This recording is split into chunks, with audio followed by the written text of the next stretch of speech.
All right, what is up, you guys? We are back for round two for the footage analysis, and yeah, I really like doing these, so I'm gonna do more of them. Hopefully, you guys send me your footage. Please send me your footage because I don't want to keep doing videos of myself because I don't know. I just feel like a little bit conceited or narcissistic or something. But hopefully, this one will give you some value. So this is right after I won.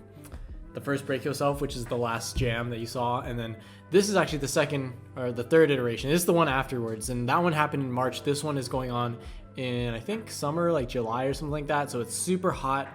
The floor is kind of like really sticky, but yeah, I had a surge of confidence after that first win, and then I went into this jam and I lost first round. So this is the only round that I made it through. I don't even know there were prelims because I don't think there were enough signups again. So yeah, this is my first round. I got eliminated after this, but yeah, we'll see how the battle goes. I really like doing this. So yeah, before we get started, please send me your footage. I would love to dive in and do an analysis on someone else's footage besides my own. So yeah, let's get started. All right, guys, let's jump into this battle. But before we do that, my opponent, his name is Bright Sparks. I think that's his real name.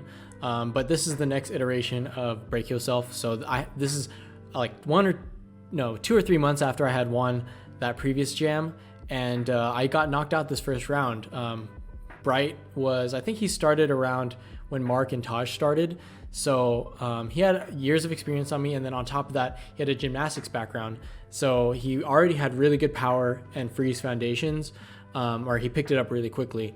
So for me at this point in time, he was like a lot more technical of an opponent, and yeah. Also, I should mention, like, it's really hot, so we both start off like waving our shirts and stuff, and the floor is really sticky. I know it's no excuse, but caused I think it caused me to slip. I don't know if it caused him to slip, but yeah.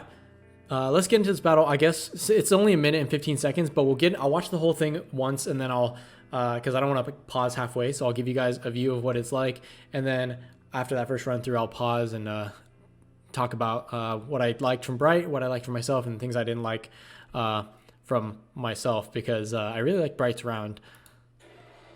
All right, he's fanning himself because it's really hot. Feeling that as well. All right, top rock, nice funky top rock, using the entire space. Really like that. Okay, big steps, really good intro. Stops the flow for a little bit. Sets up for these windmills. Really good windmills. Halo. Little chair spin, little slip up there, but catches it into footwork. 12 step. Ooh, nice pivot, direction change, and nice use of the stab. Air chair, pop up into a baby freeze. Nice. He was facing the wrong way, but really solid round still. My turn, clowning him for the figure four half lotus windmills.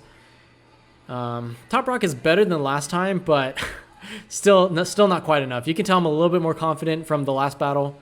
Tap my leg, say, hey, notice my legs, and I do the kicking flares into windmill, into munch mill, and I get caught right here into baby freeze. Do some footwork, I think like a 6-step, and then a CC kick out, trying to hit that beat. Get up, and you can already tell that I lost. You can already tell by the way I got up. I kind of just threw it. I think after I crashed that munch mill, I was like, yeah, there's no way I'm winning this battle. Bright's round was just too good, and you know what? Maybe it was too good. We'll see. But let's start over. I'll pause halfway through. So here's him, and his steps are really big for his top rock, and that's really good. He's using his arms. He's using his whole body, going across the floor. Still making his movements big, and that's kind of like a really good sign of like confidence when you can have your top rock going out there and just kind of taking up the entire space, and it just shows confidence. Really good setup. Kind of breaks the flow with the setup for going down into power, but to be honest, there's not much. It's like really hard to find like a really good intro for that, but regardless, it kind of breaks up the flow. Had he not done that big top rock before, I don't really think it would have been as good of a setup. He showed a lot of confidence, then broke all that flow to do this, which I think, you know what, at this level, it's fine. still hit those windmills. So really good stuff. Man, those are solid. Okay. Nice power, goes into footwork. And then 12 step. And then I think after this point, he does like a footwork direction change. He like snaps his foot out, pivots, and then goes into like a stab footwork thing right here. Here, pivot, stab. Nice. So that's a amazing sequence right there. Really good direction change, playing with levels, everything. So these are just simple things that will take your round to the next level. He's just doing footwork and changing up direction, changing up his flow. And it's not really anything too difficult. Like, I think at this level, that's something I could have done. But he's taking really simple things and putting his own twist to it. So this is really good stuff from him. Bam, pivot, hit, and then jumps in air chair. Kind of breaks up that flow a little bit, trying to get into his air chair, trying to set up, but really solid stuff. He hits it. His freeze is facing the wrong way. If there's one thing that like I could critique him on, it would just be making sure he faces the right way. But in the battle, in the moment, sometimes it happens. Still, really solid round from him. Yeah, I definitely had like a surge of confidence coming out of that previous jam with the win. But I knew like this was going to be a really, really tough battle. So as soon as I finished the Munch Mills, I was like, you know what? I don't think there's anything I can do to win. Don't know if anything I could have done at this point would have made me win the battle per se, but there are things I could have done way better. So for example, top rock, obviously I could have done top rock way better, use the floor more. Even if I didn't really have any steps, like these steps, they're different from what I was doing before. Even though they're just basic steps, I could have used my arms more. I could have used the entire space more. I could have done the same thing he did. So I walk across sideways here a little bit. I could have done that way across the floor. I could use my arms. I'm kind of using my arms a little bit, but not really enough. My motions need to be way bigger. And then just setting up for this flare sequence, like this move by itself is good. Going into windmill or munch mill, like it's kind of risky because Bright had just done something really good. And I think this last kick out right here, I could have used that as a theme. So if there's anything I could have done, I definitely could have ran with that flare, that kicking flare. Just that concept, the idea of kicking. So like I start my flare, I kick, whatever, and then I get into footwork and I apply that same kick in my CC kick out or something like that. So I'll do a flare kick into that CC and then kick and then reply to his stab footwork with a stab footwork step or something, because it's not too difficult at this level for me. And then, do a little kick like I do with the flares. And that way it would emphasize like, here's the theme of my round, or here's the concept that my round is playing with. But you can tell like here, I'm just kind of like throwing out moves at this point. Like I'm just throwing out like this flare kick out, windmill, munch mill, baby freeze. And this is the same formula I was using even at the last jam, 6 step and then CC kick out. So I think after the munch mills, I just threw the battle. But if there's anything I could have done at this point, was probably just reply to his concepts, like using that stab in footwork or breaking up my flow in footwork to do something, a little bit more spontaneous. I definitely think the confidence was good, but I could have played that confidence more. And whether it was confidence or cockiness, I don't really know. But I definitely could have used that confidence way more with my top rock, going across the floor, coming back, doing my power. And I definitely, even if I had slipped up in my munch mill, I definitely should have gone a little bit more. I should have at least put a little bit more effort.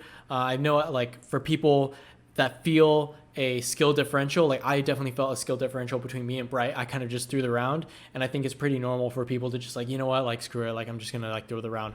But as far as self-improvement goes, you should probably not do that, just because like there's so much you can learn from doing a battle. And even if you lost that battle, just by going all out, you can get that experience of like, even though I got smoked, like I went out there, did my best. Even if I slipped up, like I can pick it up and continue. Maybe if it's a close battle and you slip up a little bit and it's not too bad, you can save it. And if you just have the mindset where you just kind of like throw the battle just because you feel like you slipped up or you lost yourself, like I don't think it's a good enough reason to stop trying. So even if you feel like you lost to yourself, like definitely like own it still.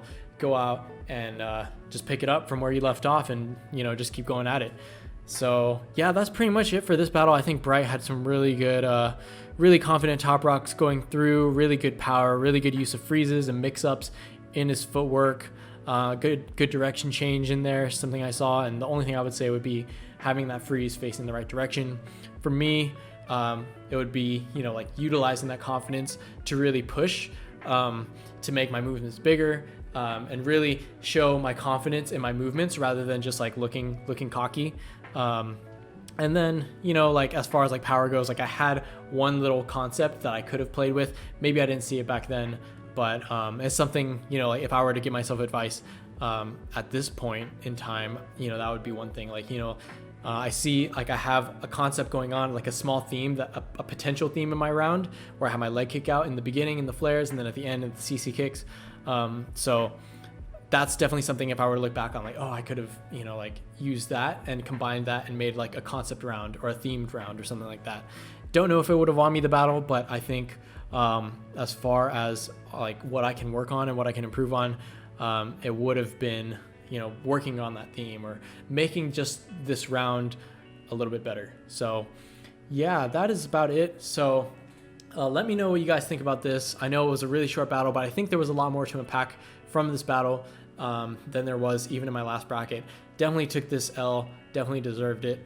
But yeah, let me know what you guys think. Please send me your footage if you have any of your practice of your battles. I would love to do analysis of this, just like I did for this video. If you want tips or criticism or advice or anything like that, please reach out to me with your footage. So again, thank you guys so much for watching this. I will see you next time. Peace.